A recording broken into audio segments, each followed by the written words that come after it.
राधे राधे दोस्तों, जय श्री कृष्णा। क्या लुप्त हो जाएगा आठवां बैकुंठ बद्रीनाथ? आइए जानते हैं कब और कैसे। देश के 4 प्रमुख धामों में से बद्रीनाथ धाम को एक माना जाता है। इस पौराणिक और भव्य मंदिर में भगवान श्री हरि हिमालय पर्वत की श्रृंखलाओं में विराजमान हैं। हिमालय की चोटियों के बीच स्थित इस पावन धाम का सनातन संस्कृति में बहुत महत्व है। बद्रीनाथ धाम समुद्र तल से 3050 मीटर की ऊंचाई पर स्थित है और यहाँ पर पहुँचने का रास्ता भी काफ़ी दुर्गम है।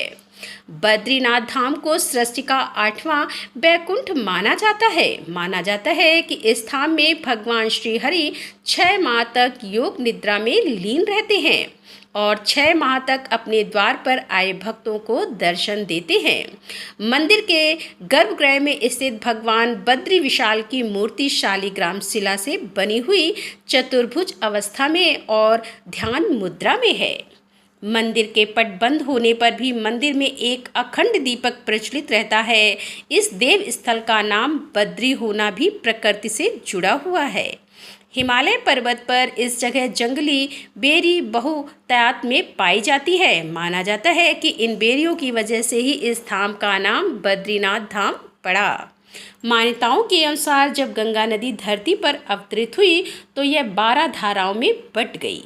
इस स्थान पर मौजूद धारा अलकनंदा के नाम से विख्यात हुई और यह स्थान बद्रीनाथ भगवान विष्णु का वास बना। अलकनंदा की सहचरणी नदी मंदाकिनी नदी के किनारे केदार घाटी है, जहां 12 ज्योतिर्लिंगों में से एक सबसे महत्वपूर्ण केदारेश्वर हैं। यह संपूर्ण इलाका रुद्रप्रयाग जिले का हिस्सा है। माना जाता है कि रुद्रप्रयाग में ही भगवान रुद्र का अवतार हुआ था। इस दिन गायब हो जाएंगे बद्री विशाल। बद्रीनाथ का जोशीमठ में स्थित नरसिंह भगवान की मूर्ति से खास जुड़ाव माना गया है। नरसिंह भगवान मूर्ति के संदर्भ में ऐसी मान्यता है कि आदि गुरु शंकराचार्य जी जिस दिव्यशाली ग्राम पत्थर में नारायण की पूजा करते थे, उनमें से एकाएक भगवान नरसिंह भगवान की मूर्ति उभर आई है और उसी क्षण उन्हें नारायण के दर्शन के साथ अद्भुत ज्ञान ज्योति प्राप्त हुई है। भगवान नारायण ने उन्हें नरसिंह रूप के रुद्र रूप की जगह शांत रूप का दर्शन दिया। तभी से लोक मंगलकारी नारायण का शांत रूप मूर्तिजन आस्था के रूप में विख्यात है। इसी पावन मंदिर में भगवान बद्रीनाथ के कपाट बंद हो जाने के बाद उनकी मूर्ति को जोशीमठ लाकर हेमकाल 6 माह तक भगवान बद्रीनाथ की पूजा भी इसी मंदिर में की जाती है। मानता है कि जोशीमठ में स्थित नरसिंह भगवान की मूर्ति का एक हाथ साल दर साल पतला होता जा रहा है और अभी वर्तमान में भगवान नरसिंह भगवान के हाथ का वह हिस्सा सुई के गोलाई के बराबर रह गया है। ऐसे में जिस दिन ये हाथ अलग हो जाएगा, उस दिन नर और नारायण पर्वत यानी कि जय विजय पर्वत आपस में मिल जाएंगे और उसी क्षण से बद्रीनाथ धाम का मार्ग पूरी तरह से बंद हो जाएगा। ऐसे में भक्त बद्रीनाथ के दर्शन नहीं कर पाएंगे। पुराणों के अनुसार आने वाले कुछ वर्षों में वर्तमान बद्रीनाथ धाम और केदारेश्वर धाम लुप्त हो जाएंगे और वर्षों के बाद भविष्य में भविष्य बद्री नामक नए तीर्थ का उद्गम होगा। फिर सामने आएंगे भविष्य बद्रीनाथ। इसके बाद भविष्य में बद्रीनाथ भगवान जोशीमठ से 22 किलोमीटर आगे भविष्य बद्री के रूप में प्रकट होकर दर्शन देंगे। स्थानीय लोगों के अनुसार भविष्य बद्री के संदर्भ में लोगों की मान्यता के अनुरूप भविष्य बद्री में एक शिलाखंड पर आश्चर्यजनक रूप से भगवान विष्णु की मूर्ति भी आकारित हो रही है। भविष्य के बद्रीनाथ भविष्य बद्री का मंदिर उपन में है, जो जोशीमठ से दूर पूर्व में लता की ओर है। यह तपोवन से दूसरी तरफ है और यहाँ धौली गंगा नदी के ऊपर और लगभग 3 किलोमीटर के ट्रैक द्वारा पहुँचाया जा सकता है। मोटर सड़क से इसकी ऊंचाई 27,044 मीटर है। यह घने जंगलों के बीच में स्थित है। यहाँ पहुँचने के लिए धौली नदी के किनारे का रास्ता काफ़ी कठिन है। धौली गंगा का अर्थ होता है सफ़ेद पानी और वास्तव में यह लगभग हर जगह तेज धारा के साथ तपोवन से ऊपर की तरफ से दोनों ओर लगभग सीधा चट्टानों के मध्य से तेजी से गुजरती है।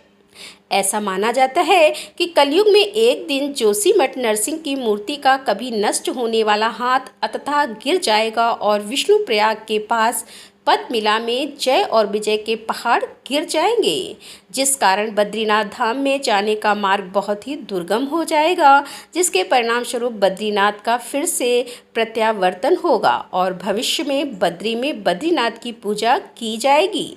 भगवान विष्णु के अवतार कल्कि कलयुग को समाप्त करेंगे और पुनः सतयुग की शुरुआत होगी।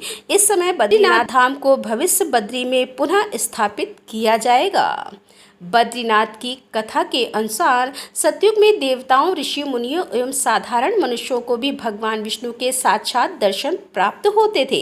इसके बाद आया त्रेता युग। इस युग में भगवान सिर्फ देवताओं, ऋषियों को ही दर्शन देते थे, लेकिन द्वापर में भगवान विलीन ही हो गए। इनके स्थान पर एक विग्रह प्रकट हुआ। ऋषि मुनियों और मनुष्यों को साधारण विग्रह से संतुष्ट होना पड़ा। शास्त्रों के अनुसार सतयुग से लेकर द्वापर तक पाप का स्तर बढ़ता गया और भगवान के दर्शन दुर्लभ हो गए। द्वापर के बाद आया कलयुग, जो वर्तमान का युग है। पुराणों में बद्री केदारनाथ के रूठने का जिक्र मिलता है। पुराणों के अनुसार कलयुग के 5000 वर्ष बीत जाने के बाद पृथ्वी पर पाप का साम्राज्य होगा। कलयुग में अपने चरम पर होगा। तब लोगों की आस्था लोभ, लालच और काम का आधारित होंगे। सच्चे भक्तों की कमी हो जाएगी। ढोंगी और पाखंडी भक्तों और साधुओं का बोलबाला होगा। ढोंगी संतजन धर्म की गलत व्याख्या कर समाज को दिशाहीन कर देंगे। तब इसका परिणाम यह होगा कि धरती पर मनुष्यों के पाप को धोने वाली गंगा स्वर्ग लौट जाएगी। ऐसे समझे बद्रीनाथ के लगातार होने वाले परिवर्तन को। आदि बद्री मंदिर प्राचीन मंदिर का एक विशाल समूह एवं बद्रीनाथ मंदिर के अवतारों में से एक है। इस मंदिर का प्राचीन नाम नारायण मठ था। यह मंदिर कर्णप्रयाग से लगभग 16 किलोमीटर दूर 16 प्राचीन मंदिरों का एक समूह है, लेकिन वर्तमान समय में केवल 16 मंदिर में से 14 ही बचे हैं। आदि बद्री मंदिर का आकार पिरामिड रूप की तरह है। मानता है कि आदि बद्री मंदिर भगवान नारायण की तप स्थली है। आदि बद्री मंदिर के बारे में यह माना जाता है कि भगवान विष्णु पहले 3 युगों यानी कि सत्य, द्वापर और त्रेता युग में आदि बद्री मंदिर में बद्रीनाथ के रूप में रहते थे और कलयुग में वह वर्तमान बद्रीनाथ मंदिर में चले गए। एक और किंवदंती है कि भविष्य में जोशीमठ से बद्रीनाथ मंदिर का मार्ग पहाड़ के कारण बंद हो जाएगा। तब विष्णु की मूर्ति फिर से आदि बद्री मंदिर में स्थानांतरित कर दी जाएगी। यह भी माना जाता है कि भगवद गीता को भगवान विष्णु से प्रत्यक्ष पाठ लेने वाले ऋषि व्यास द्वारा रचित किया था। इस छोटी सी जगह में 16 मंदिर बने हैं। उसमें सबसे महत्वपूर्ण आदि बद्री मंदिर है। मंदिरों में मूर्तियां आदि शंकराचार्य द्वारा स्थापित की गई थी और मंदिरों को गुप्त अवधि के दौरान बनाया गया था। आदि बद्री मंदिर पंचबद्री मंदिर का एक भाग है एवं पंचबद्री मंदिर विशाल बद्री, योग ध्यान बद्री और वृद्ध बद्री और भविष्य बद्री बद्रीनाथ को समर्पित है। ये सभी मंदिर पास में ही स्थित है। एक मान्यता ये भी है कि जब कलयुग खत्म हो जाएगा तो बद्रीनाथ को भविष्य बद्री में स्थानांतरित कर दिया जाएगा। तो दोस्तों, कैसा लगा हमारा आज का ये वीडियो? यदि वीडियो पसंद आया हो तो वीडियो को लाइक शेयर करें और हमारे चैनल पर आ रहे हैं पहली बार तो हमारे चैनल को सब्सक्राइब कर लें। तो दोस्तों, मिलते हैं अगले वीडियो के साथ। तब तक के लिए राधे राधे, राधे राधे, जय श्री कृष्णा। हर हर सभी महादेव, भक्तजनों जय का भोलेनाथ हार्दिक की। अभिनंदन करते